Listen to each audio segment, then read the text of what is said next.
আসসালামু আলাইকুম। আপনারা জানেন মুক্তিযোদ্ধার চিকিৎসা সেবা বাবদ সরকার যে ইজারা সমূহের যে হাট বাজার রয়েছে সেখান থেকে যে 4% ইজারা তুলে সেখান থেকে কিন্তু এই চিকিৎসা বাবদ মুক্তিযোদ্ধাদের খরচ দিয়ে থাকে মুক্তিযোদ্ধা বিষয়ক মন্ত্রণালয়। তো তারই প্রেক্ষিতে 2023-24 অর্থ বৎসরের একটা হাসপাতালে, এটা হচ্ছে এমএজি উসমানী মেডিকেল কলেজ হাসপাতালের অনুকূলে 5 লক্ষ টাকা বরাদ্দ দিয়েছে।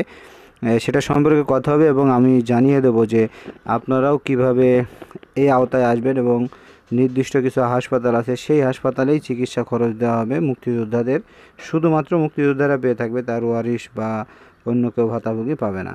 তো এখানে মুক্তিযোদ্ধা চিকিৎসা সেবা প্রদান 2023-24 অর্থ বছরে 5 লক্ষ টাকা বরাদ্দ প্রসঙ্গে উপযুক্ত বিষয় সূত্রাক্ত পত্রের প্রেক্ষিতে 2023-24 অর্থ বছরে মুক্তিযোদ্ধাদের কল্যাণে দেশের সরকারি হাট বাজার সমূহে ইজারালব্ধ আয়ের 4% অর্থ দ্বারা বীর মুক্তিযোদ্ধা চিকিৎসা সেবার লক্ষ্যে মন্ত্রণালয় পরিবর্তন নীতিমালা, মুক্তিযুদ্ধ বিষয়ক মন্ত্রণালয়ের স্বাস্থ্যসেবা বিভাগ স্বাক্ষরিত সমঝোতা স্বাক্ষর অনুসারে বিশেষায়িত Sylhet MAG Usmani medical college হাসপাতালের 5 লক্ষ টাকা, এটা এসবি হিসাব নম্বর দিয়ে দিয়েছে এখানে 27/5 এটা কিন্তু রমনা কর্পোরেট শাখায় বরাদ্দ অনুমোদন হয়েছে।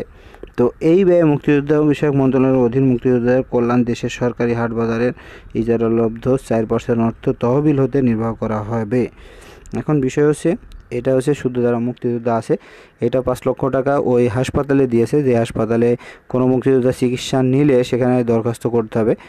আবেদন করলে কিন্তু এই 5 লক্ষ টাকা থেকে আপনাকে 50,000 বা 1 লক্ষ টাকা চিকিৎসার যতটুকু প্রয়োজন সেখান থেকে দেবে। যদি আপনার 5 লক্ষ লাগে 5 লক্ষই আপনাকে দিবে না, একটা পরিমাণ মতো আছে যে আপনার যে রোগ হয়েছে তার উপর ডিপেন্ড করে কত % দেওয়া যায় সেই পরিমাণ দিবে। এটা ছিল হচ্ছে সিলেট এমজি ওসমানী হাসপাতালের মেডিকেল কলেজ হাসপাতালের বিষয়।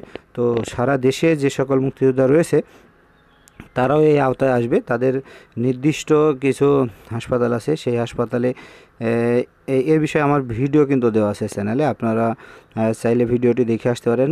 লিঙ্ক ডেসক্রিপশনে দেওয়া থাকবে, সেই লিঙ্কে গিয়ে দেখে নেবেন কোন কোন হাসপাতালে মুক্তিযোদ্ধার চিকিৎসা বাবদ আপনার সুযোগ সুবিধা রয়েছে। তো সেখানে গিয়ে আপনার চিকিৎসা নিতে হবে, কাগজপত্র নিয়ে আপনার আবেদন করতে হবে।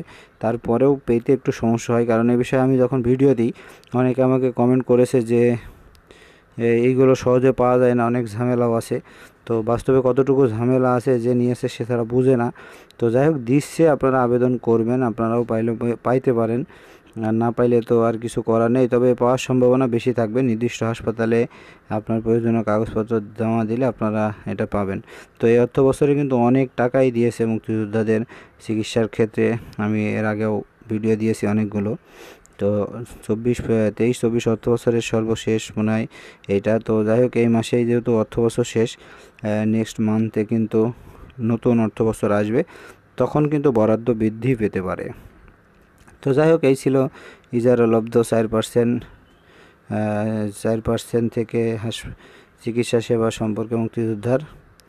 তো ভিডিওটি ভালো লাগলে অবশ্যই লাইক কমেন্ট শেয়ার করবেন, আর আপনার কোনো মতামত থাকলে অবশ্যই কমেন্টে জানাবেন। আসসালামু আলাইকুম।